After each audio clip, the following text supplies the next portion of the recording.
Hello friends, welcome to the solution of final and mock test. So this test was conducted on 13th of September 2020. Paper consisted of 100 questions. In this video I am going to discuss question number 1 to question number 50. In next video I am going to discuss question number 51 to question number 100. Moving on to first question, what they have given is identify the strength of bond from weakest to strongest.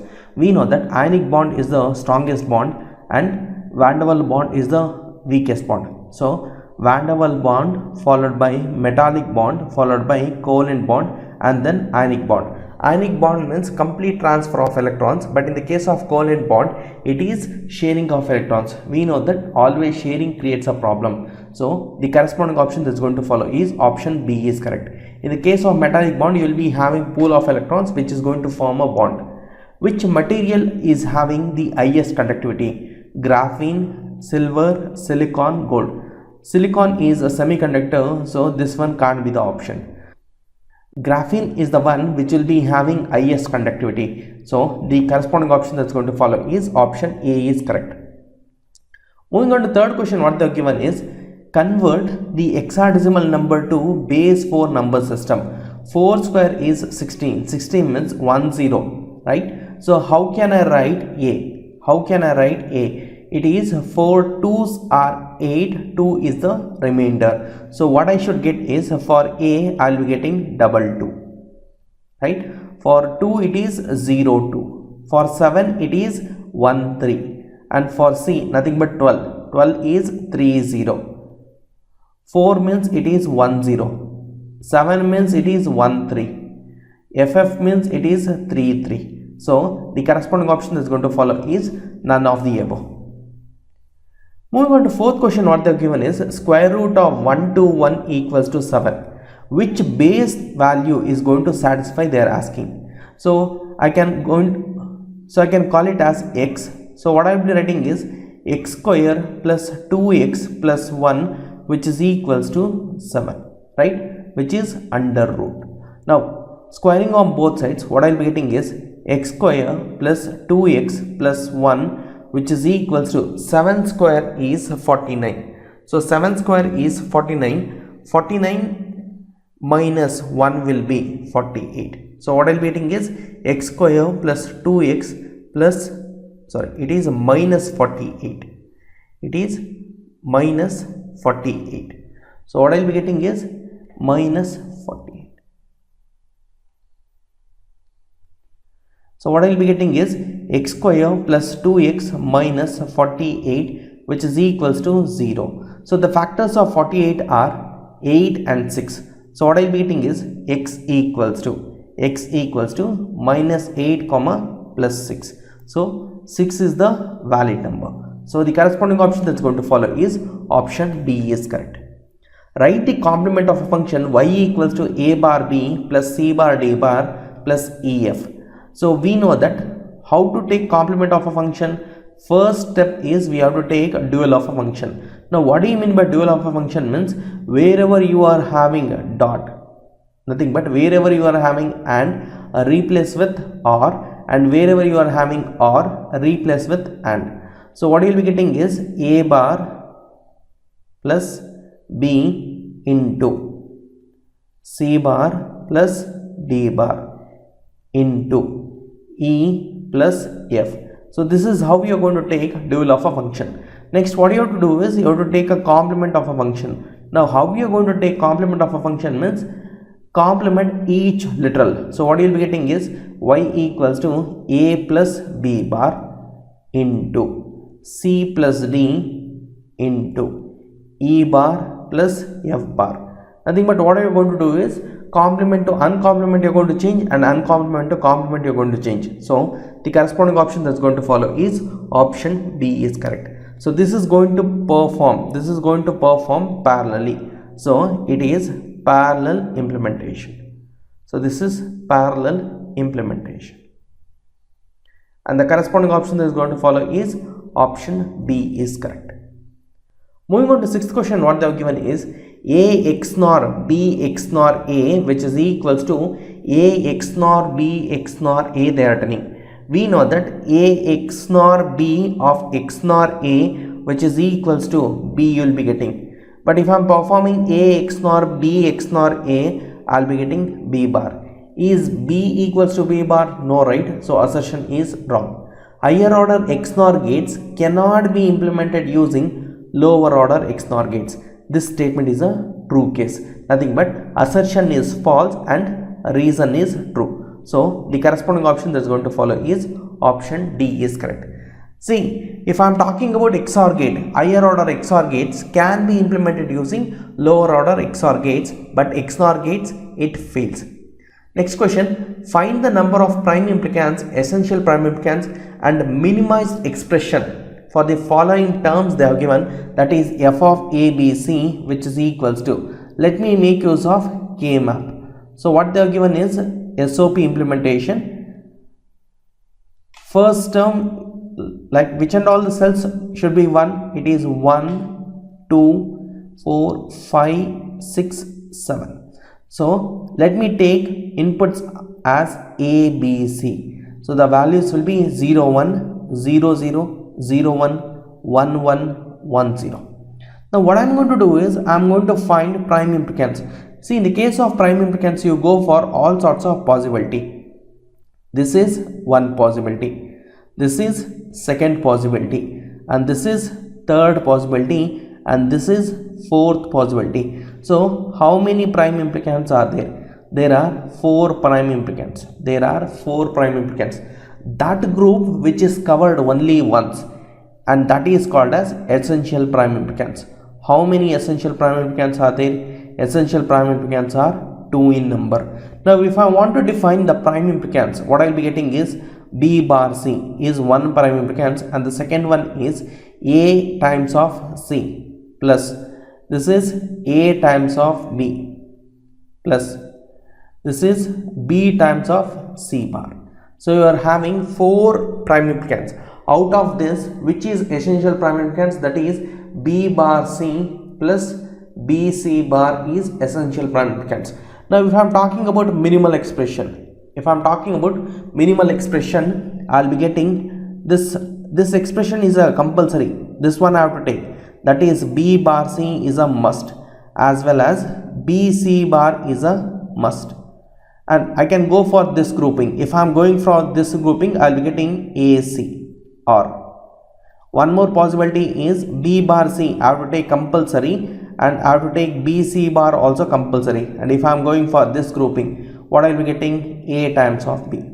So how many minimal expressions are possible? Expressions, it is 2 minimal expressions are possible. How many terms are there? Then 3 terms are there. But I am asking with respect to how many minimal expressions are possible. So there are 2 minimal expressions that is going to be possible. So the corresponding option that is going to follow is option B is correct. Moving on to 8th question, what they have given is, if a full adder is taking 30 nanoseconds, so in order to generate the carry, so TC equals to 30 nanoseconds, and what they have given is some delay which is equals to 40 nanoseconds. What is the time required to compute 16-bit addition? So this problem is based on ripple carry adder. So in the case of ripple carry adder, the time or the minimum time that is required by, or that is given by maximum of NTC, comma n minus 1 times of TC plus TS, where TC stands for carry delay as well as TS stands for sum delay. Always we know that sum delay is greater than or equals to the carry delay. So what I will be getting is maximum of, what is the value of n? N value equals to 16. What is 16 threes? 16 threes is 480 nanoseconds, comma n minus 1 means 15 times of 30, which is 450 plus 40 nano. 450 plus 40 nano. So if I am doing this, what I will be getting is maximum of 480 nano, comma 490 nanoseconds. So I will be getting minimum time. The minimum time required to compute 16-bit addition is 490 nanoseconds. 490 nanoseconds. Nano stands for 10 power minus 9. So the corresponding option that's going to follow is option 1 is correct. Moving on to the next question, what they have given is, all the floating node in the case of TTL logic is connected to See, in the case of TTL logic, we are going to connect to plus VCC. But in the case of CMOS logic, it will be treated as an high impedance state. Always make sure floating nodes should not be left empty in the case of TTL logic, as it may catch up with the noise. So to be on safer side, we are going to connect to VCC. The maximum modulus of a n-bit twisted counter, so it is also called as Johnson counter. So the maximum modulus equals to 2n. But if I am talking about ring counter, the maximum modulus is n. They have asked n number of times. Nothing but number of possible states it can count is 2n in the case of twisted ring counter, as well as in the case of ring counter it is n. In the case of sequential circuits, I can relate sequential circuits with IAR filter because output is a function of both input as well as past history of outputs. Similarly, in the case of combinational circuit, I can relate with respect to FIR filter because output is function of only the input. But in the case of FIR filter, input may be a delayed version also, right? But in the case of combinational circuit, it is not the scenario. So assertion is true. But what is the reason they are specifying is latches are prone to noise, correct? Hence we need master input. That master input you can call it as enable or you can call it as clock, that doesn't matter. But what they are telling is latch plus clock gives flip-flop. This statement is wrong. I have made a detailed video how latch plus clock is not equals to flip-flop. If you are going through my sequential circuits lecture, in the first lecture only I have explained how latch plus clock is not equals to a flip-flop. I have explained in detail. And again, it's a myth. Many of them will be telling latch plus clock is a flip-flop. It is not a flip-flop. So assertion is true and reason is false. So the corresponding option that's going to follow is option 3 is correct. Moving on to the next question, what they have given is calculate the minimum number of flip-flops required to design the counter from 0, 1, 3 to 1, 2, 0, 3. How many flip-flops are required, they are telling. Say in order to represent 0, I am going to make use of 0, 0. 1 representation I am going to make use of 0, 1. 3 means it is 1, 1. 2 means it is 1, 0. Similarly for 1 I am going for 0, 1. For 2 it is 1, 0. For 0 it is 0, 0. For 3 it is 1, 1. And again the sequence repeats. Now this 0 is not equals to this 0. These two are different. So in order to represent it, anyway two numbers are there. I can make use of 0, 0 or I can make use of 0, 1. Or even I can make use of 1, 0 or 1, 1 also. But what is the minimum number they are asking? So what I am going to do is wherever 0, 0 is repeated, anyway it is repeated only once, right? So I can just make use of one more padding I can do in order to differentiate this 0 with this 0. So what I am going to do is pad one more number. So I am going to name it as 0 and this is one more 0. How to represent? MSB is going to represent. Similarly 1 here also 1 is there and here also 1 is there. Both ones are there. How you are going to distinguish? Write 0 over here and you write 1 over here. This is how you are going to distinguish. Similarly for 2 also I am going to make a distinguish.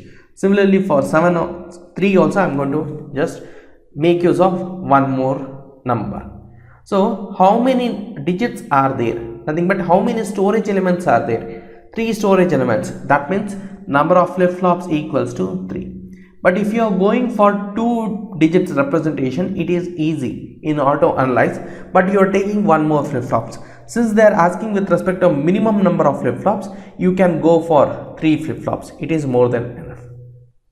Moving on to the next question, what they have given is most commonly used A to D converter is counter type, flash type, successive approximation register type, dual slope or integrating type.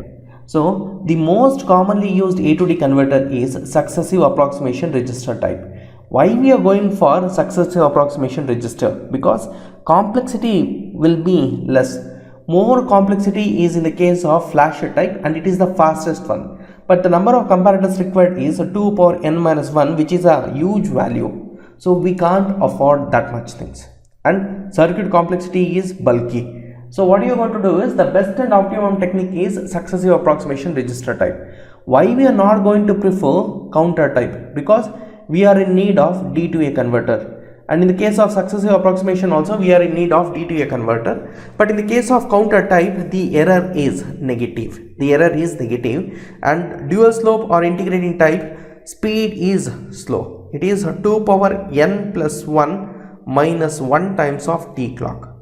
So the time taken in order to compute will be very large. And one more thing, in the case of dual slope or integrating type, it is going to remove the hum effect and hence it is used in digital voltmeter.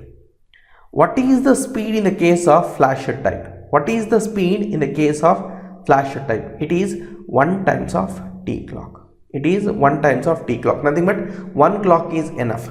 But in the case of counter type, if I am speaking, it is 2 power n minus 1 times of t clock. And in the case of successive approximation register type, it is n times of t clock. So the conversion time is less in the case of flasher type. Next it is in the case of successive approximation register type.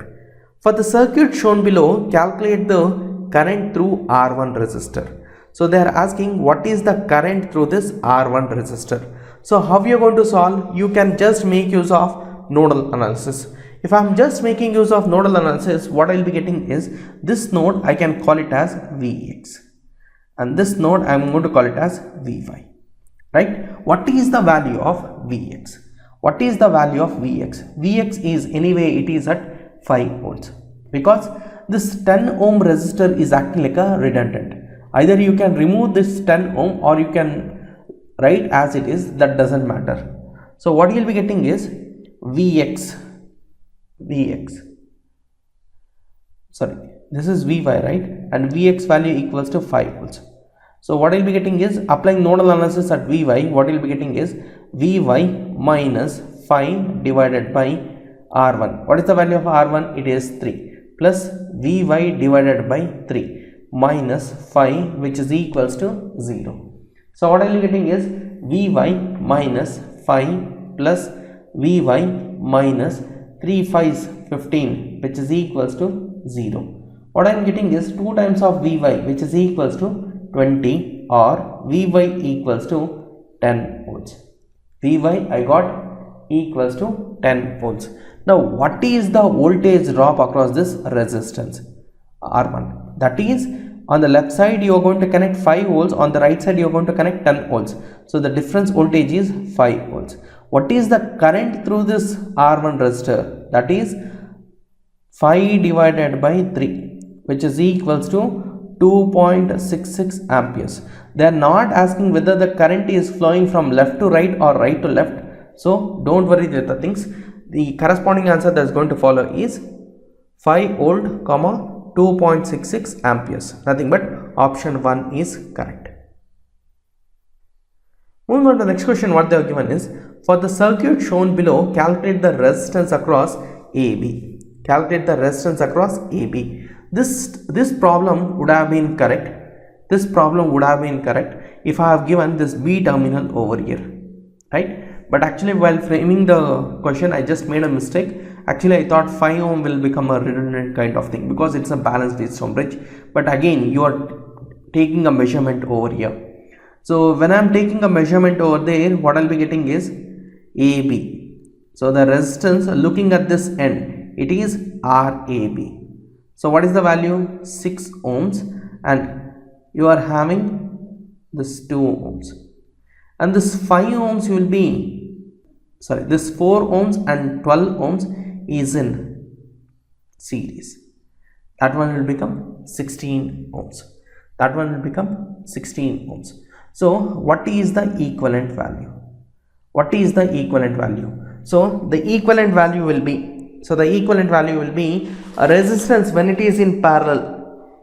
Resistance when it is in parallel, what you can take is the equivalent value is given by 16 5's are 80. divided by 21. So 16 to 5 divided by 16 plus 5, which is equals to 3.8 ohms, and is in series with 2 ohms. Is in series with 2 ohms. So what I'll be getting is 6 ohms. I'll be getting 6 ohms. I'll be getting, and to this parallel is 5.8 ohms. 5.8 ohms. So what I'll be getting is 5.8 multiplied by 6 whole divided by 11.8 whole divided by 11.8. So what I'll be getting is 2.95 ohms. 2.95 ohms. So the corresponding option that's going to follow is none of the above. Nothing but option D is correct. 17th question, what they have given is KCL and KVL is applicable for lumped network. Yes, KCL and KVL is applicable for lumped as well as distributed network. Superposition theorem is valid for linear and non-linear elements. Non-linear elements they have told. So superposition theorem actually fails when present in a network but fails to calculate power. Even it fails to calculate power, right? This statement is correct. It fails to calculate power is correct, but it is not applicable for linear elements. Let me consider an example. You are having a diode. For this diode, you just make use of two supplies, and you take this diode to be silicon diode, and here you apply a voltage of 0.5 volts and 0.5 volts. If you are making use of superposition theorem, nothing but considering one source at a time and you are solving, the diode will not be forward biased. But if you are considering two sources at a time, at that time diode will be forward biased. So superposition theorem fails in the case of non-linear elements. In the case of non-linear elements, it fails. Nothing but assertion is true, but reason is false. So the corresponding option that's going to follow is option 3 is correct. In a balanced delta network, if all the resistors are scaled by K, then the equivalent star will also be scaled by K only. Will also be scaled by K only. In a series RLC circuit, comment on the type of system they have given. If R equals to 10 ohms, L equals to 0.1 millihenry, C equals to 10 microfarad. How are you going to classify whether the system is a undamped system, underdamped system, critical damped, overdamped?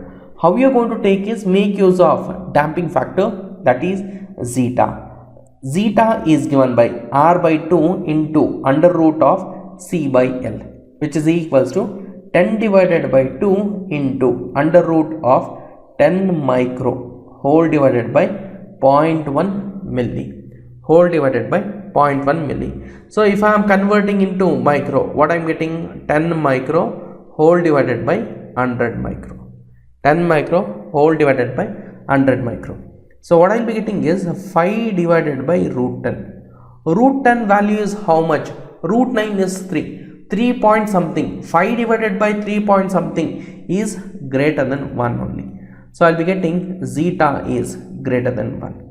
Whenever zeta is greater than 1, the system is overdamped system. The system is overdamped system. So the corresponding option that's going to follow is option D is correct. Moving on to 20th question, what they have given is you have to tell what type of circuit it is, whether it is a bridge rectifier, frequency discriminator, a ring modulator, or voltage doubler. Now if I am making use of positive half cycle,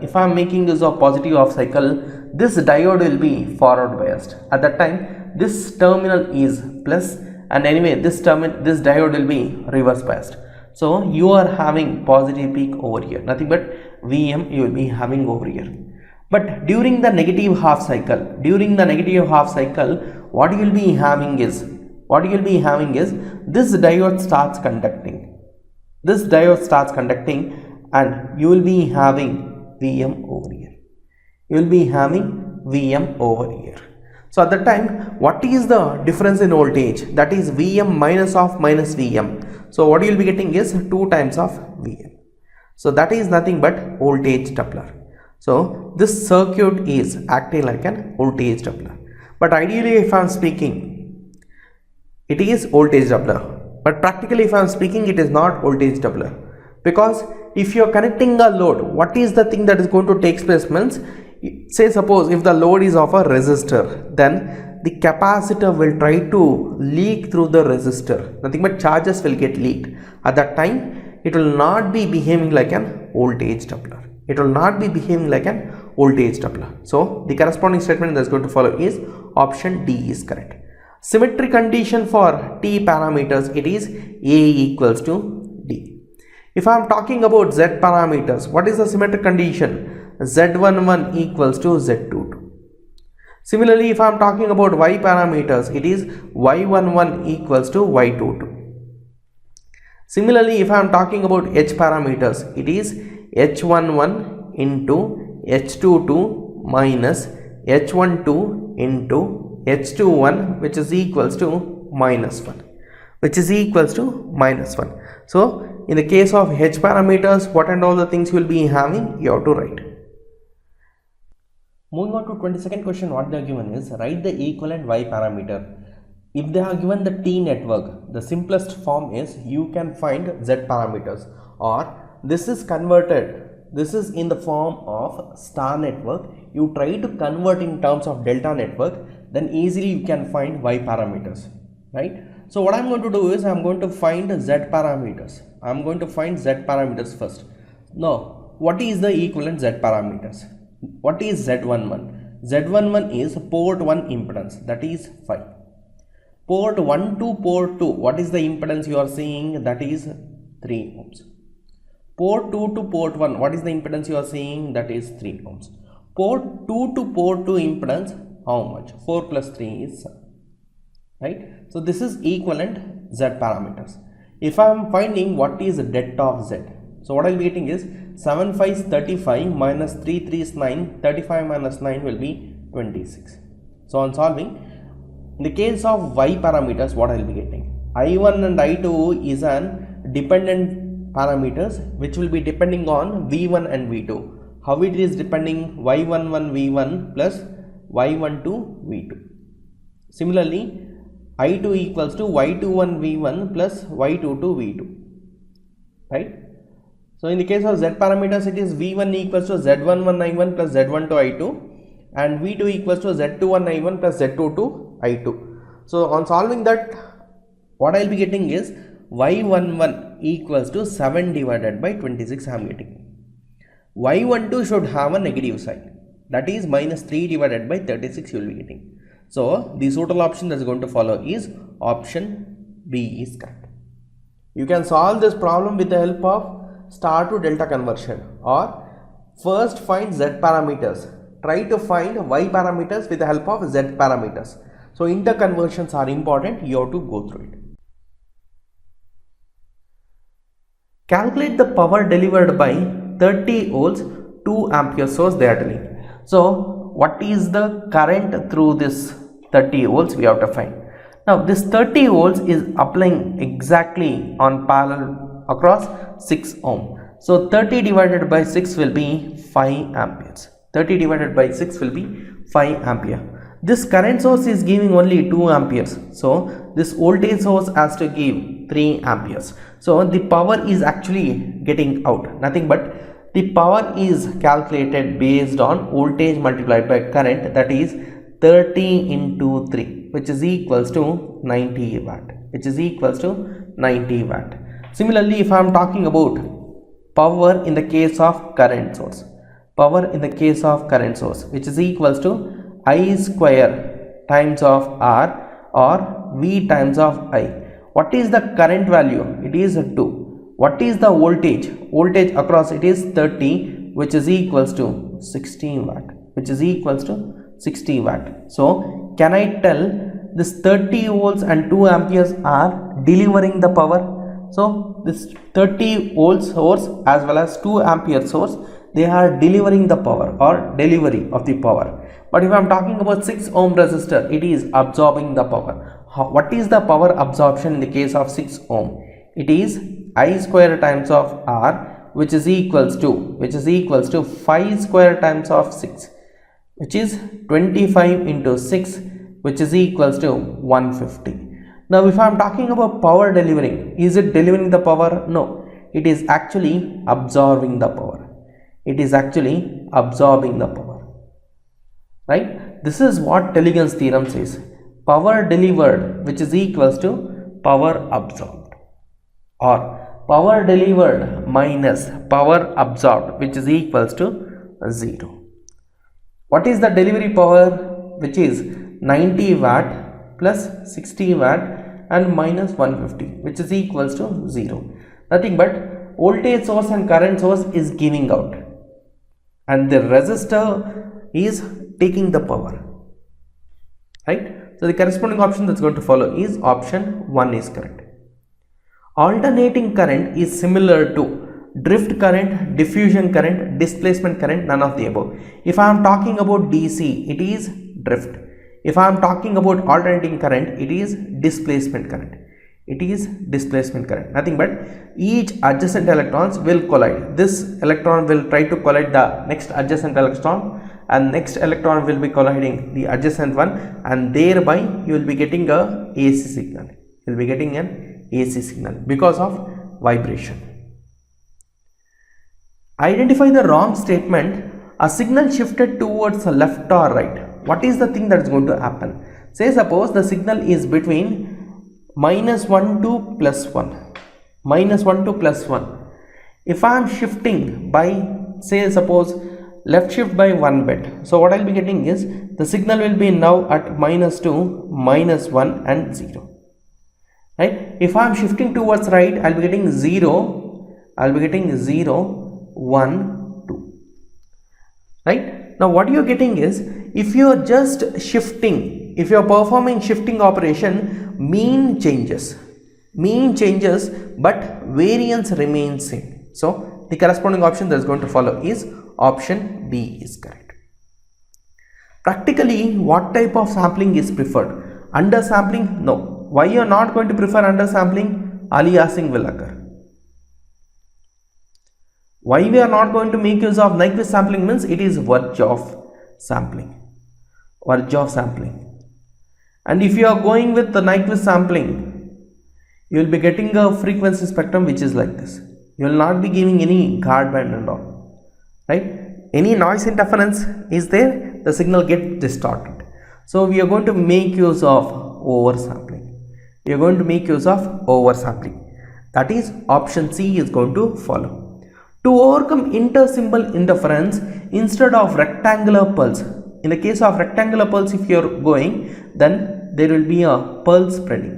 There will be a pulse spreading. So in order to overcome this pulse spreading, what you are going to do is, we are going for sync pulse. We are going for sync pulse, or pulse broadening you are going to do. Nothing but broadening of the pulse you are going to do, right? And that is achieved with the help of sync pulse. That is achieved with the help of sync pulse. So the corresponding option that is going to follow is option 2 is correct. A sinusoidal signal is sampled at a rate of 4000 samples per second, and each sample is encoded with 4 bits using uniform quantization. Determine bit rate. So how can you write bit rate? Bit rate is given by RB, which is equals to n times of Fs. N times of Fs, which is equals to, what is the value of n? It is 4 divided by, into 4000 samples per second, which is equals to 16 kilobits per second. So the corresponding option that is going to follow is option 2 is correct. Moving on to 29th question, what they are given is, a sinusoidal signal is sampled at the rate of 4000 samples per second, and each sample is encoded with 4 bits using uniform quantization. Determine signal to noise ratio they are telling. We know that signal to quantization noise ratio is given by 1.76 plus 6n. 1.76 plus 6n, which is equals to 1.76 plus 6 times of 4. 6 times of 4. 6 fours 24 plus 1.76. So what I will be getting is 25.76 dB. 25.76 dB. But most of the textbooks, what they will be writing is this 1.76 they are going to approximate to 1.8 and then they are going to tell. So at that time they will not be giving this option, that is 25.8 they will not be giving, and hence the corresponding option that is going to follow is option 1 is correct. Now if I am talking about probability of error in the case of 8 PSK, it is more. In the case of 8 PSK it is more, because 1 over here, 1 over here, 1 over here, concentration diagram will be like this in the case of 8 PSK. But in the case of QPSK, how you will be having? In the case of QPSK, how you will be having is 1 over here and 1 over here, 1 over here, 1 over here. Right? So in this case, in the case of 8 PSK, it is near. If it is near means probability of error is more. In the case of QPSK, it is far. So probability of error is less. Bandwidth required is more in the case of 8 PSK, they are telling it is wrong actually. Bandwidth required in the case of 8 PSK is comparatively less when compared to QPSK. See, in the case of just you think about PSK, it is 2 times of FB. But in the case of QPSK, it is FB. But since you are going to make use of 8 PSK, nothing but divided by log 8 to base 2. Log 8 to base 2, how much? 3. Is 2 by 3 times of FB less than FB? Yes. So bandwidth required is less. Bandwidth required is less. So reason is wrong, assertion is true. I have to go for option 3. I have to go for option 3. The roll off factor varies from 0 to 1. The roll off factor varies from 0 to 1. Right? In the case of intersymbol interference, you are going to talk about roll off factor. Moving on to 32nd question, what they have given is, if the bandwidth of the channel is 1 kilobits per second, they have given bandwidth equals to 1 kbps. What is the channel capacity? So based on Shannon's formula, what we know is channel capacity, which is equals to B into log of 1 plus signal to noise ratio. What is bandwidth? It is 1 kbps into log of 1 plus 63. Right? 64 to the base 2 is how much? 64 to the base 2 is 6. So what I will be getting is total channel capacity, which is equals to 6 kbps. And hence the suitable option that is going to follow is option 1 is correct. Next question. All periodic signals are power signals. See, what do you mean by periodic signals? It will be having the frequency interval, but it fails. When it fails, if I am making use of periodic impulse train. So if I am just making use of impulse train, what is the amplitude of impulse train or a train of impulse? So it is infinite. So assertion is going to be false. But what is the reason they are telling? Power signals have finite amplitude at t equals to 0. Yes, but in the case of energy signals, it will be having amplitude equals to 0 at t equals to plus or minus infinity. Assertion is wrong, a reason is true. So the corresponding option that is going to follow is option D is correct. Non-periodic and continuous in time domain equals to continuous and non-periodic in the case of discrete domain. In the case of discrete domain, this is with respect to continuous time Fourier transform. Continuous time Fourier transform. Next question what they have given is, identify the type of filter h of s which is given by 3 divided by s square plus 6s plus 7. So what you are going to do is put s equals to 0. Limit as s tends to 0, you will be getting 3 divided by 7. 3 divided by 7 you are getting. Limit as s tends to infinity, if you are putting, you will be getting 0. So how the curve you will be getting? You will be getting a curve which is similar to a low pass filter. So the corresponding option that is going to follow is option 1 is correct. Don't make use of limit as s tends to 0, s times of h of s. No. Pre-warping is done too. Pre-warping is done for IAR filter. For IAR filter. And Hamming code can correct up to 0 errors, 1 error, 2 error, 3 error. It can correct up to 1 error.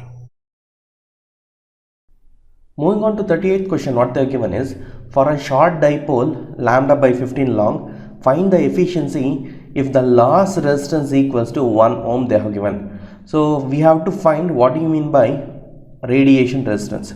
So we got radiation resistance which is equals to, what is the formula? It is 80 pi square into L divided by lambda the whole square. But what is the length they have given? The short dipole length, which is lambda divided by 15. So substitute over here, what you will be getting? 80 pi square into L is lambda divided by 15 into lambda the whole square. So this lambda and lambda is going to get cancelled. So you are left with 80 pi square whole divided by 225. 15 square is 225. So I got radiation resistance which is equals to approximately I will be getting 3.5. Radiation resistance approximately I will be getting 3.5.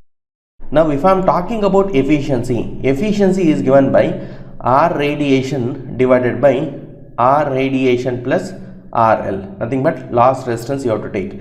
That is given by 3.5 divided by 3.5 plus 1, which will be 4.5. So what I will be getting? Efficiency equals to 77.7%. That is option 1 is going to follow. So this is how we are going to find efficiency. Moving on to the next question, what they are given is, high frequency radio link is established for a range of 2000 km. So what is the range they have given? The range, that is D equals to 2000 kilometers they have given. If the reflection region of ionosphere is at the height of 200 kilometers and has a critical frequency of 6 megahertz, what is maximum usable frequency they are asking, right? We know that D equals to 2h under root of f mu f whole divided by fc the whole square minus 1. Now what is the value of D? D, they have given it as 2000 kilometers, which is equals to 2 into height is 200 kilometers. That kilometer and kilometer is going to get cancelled, into under root of what is f mu f, that we have to find, whole divided by what is the value of fc? It is 6 mega whole square minus 1. This 0 0 and 0 0 I can cancel. 4 ones, 4 5s I am going to get cancelled, right? So sending this square on this side I will be getting 25. Sending this minus 1 on this side I will be getting 26. So 26 equals to f mu f whole divided by 6 mega the whole square. Again, what is the value of f mu f you will be getting, which is equals to under root of 26 into 6 mega. So you will be getting close to 30.59 megahertz. 30.59 megahertz, you can approximate it to 30.5 megahertz. So the corresponding option that's going to follow is option 1 is correct. 40th question, what they have given is, in DC choppers, the waveform for input and output voltages are respectively, it is both pulse width modulation as well as frequency modulation you are going to consider. A chopper can be used as pulse width modulation only, amplitude modulation only, FM modulation only, both PWM and FM. A thyristor is a dash terminal device. See, what do you mean by thyristor means? Let me consider an SCR. So you will be having PN junctions. You will be having PN junctions. So this is your anode terminal and this is your cathode terminal. And one more terminal you will be having, that is gate terminal. So how many inputs are there, or how many terminals are there? So it is having 3 terminals. So the corresponding option that is going to follow is option 3 is correct. Moving on to the next question, what they have given is, a MOSFET is a dash terminal device. See, most of the persons, they will be thinking that source, gate and drain are the terminals of MOSFET. Apart from this, you will be having bulk or substrate. So this is the 4th terminal. Always you are going to connect source to bulk, and in the case of NMOS you are going to connect to the least potential, and in the case of PMOS you are going to connect to the highest potential in order to overcome body effect. In order to overcome body effect, you are going to do. So the MOSFET is a 4-terminal device. The MOSFET is a 4-terminal device. So the corresponding option that is going to follow is option 3 is correct. In DC choppers, per unit ripple is maximum when duty cycle is. So when duty cycle equals to 0.5, it is maximum. Option 2 is going to follow. Moving on to 45th question, what they have given is, for the SCR protection in a snubber circuit, it is connected how, and with respect to SCR, how they are going to connect it and what you are going to connect. See, in the case of SCR protection, you will be having a switch. So this switch is nothing but like an SCR, and here you are going to connect a load. So this will be your load. Across this load, you will be having a freewheeling diode. You will be having a freewheeling diode in order to protect your switch. Now, here you are going to apply your input voltage. Here you are going to apply your input voltage. Now, what is the thing that is going to happen means, say suppose if you are turning off the device, if freewheeling diode is not there, entire load voltage will be appearing across this switch. So in order to overcome the damage, what you are going to do is, you are going to make use of a resistor and capacitor which is connected in parallel to that of SCR. So you are going to make use of a capacitor and you are going to connect in parallel. So the corresponding option that is going to follow is option D is correct. 46th question, a chopper in which current remains positive but voltage may be positive or negative, it is type D chopper. In the case of choppers, you will be having type A chopper, or it is also called as first quadrant chopper. First quadrant chopper, second, third, fourth quadrant choppers are there. So all those choppers are important. Even you go for type E chopper also, right? With the help of type E chopper, you can realize all rest of the basic types of chopper. So this topic is important, you please go through it. So the corresponding option that's going to follow is option 4 is correct. That is type D chopper. 47th question, a single phase full bridge inverter can operate in load commutation mode in case load consists of RLC underdamped. RLC underdamped. Option 3 is going to follow. For the open loop transfer function, they are asking what is the value of omega with respect to minus 90 degree. So the poles are at -2 and -4. So what you will be getting a polar plot? You will be getting a polar plot which is something like this. So what they are asking is, they are not asking magnitude, they are asking what is the value of omega at this point. How you are going to calculate? Convert into a standard form. So if I am converting into a standard form, what I will be getting is k divided by s tau plus 1 into s tau plus 2, like that I have to write. So 2 and 4 I am going to take it as common. So what I will be getting is 1 plus s divided by 2. That will be 1 plus 0.5 times of s into 1 plus 0.25 times of s. 0.25 times of s. So what I will be getting is k divided by 8. K divided by 8 is the gain into s tau 1 plus 1 into s tau 2 plus 1. So this is the standard form. Now what is omega? Omega is given by 1 divided by tau 1 into tau 2. That is 1 divided by 0.5 into 0.25. I'll be getting 1 divided by 0.125, which is option 3. That is 8. 49th question, what they have given is, for the given transfer function 10 divided by s plus 4 into s plus 6 into s plus 11, determine the type of a system, whether it is overdamped, underdamped, undamped, or can't find. So most of the persons, they will be opting for can't find. It is actually wrong. So you will be thinking that it is a type 3 or order 3. So you will be thinking the system is a order 3, nothing but it is highly impossible, like that you are going to think. But you need to talk about significant pole, nothing but dominant pole and insignificant pole you have to think, right? So if I am converting into a standard form, what I will be getting is 10 divided by, this is a insignificant pole, so I have to maintain gain as constant. So I have taken 11 as common. I will be getting s plus 4 into s plus 6 into 1 plus s divided by 11. Now I can neglect this part. So what I will be getting is 10 divided by 11 is the gain, whole divided by s square plus 10s plus 24. So in order to compare with respect to omega n square divided by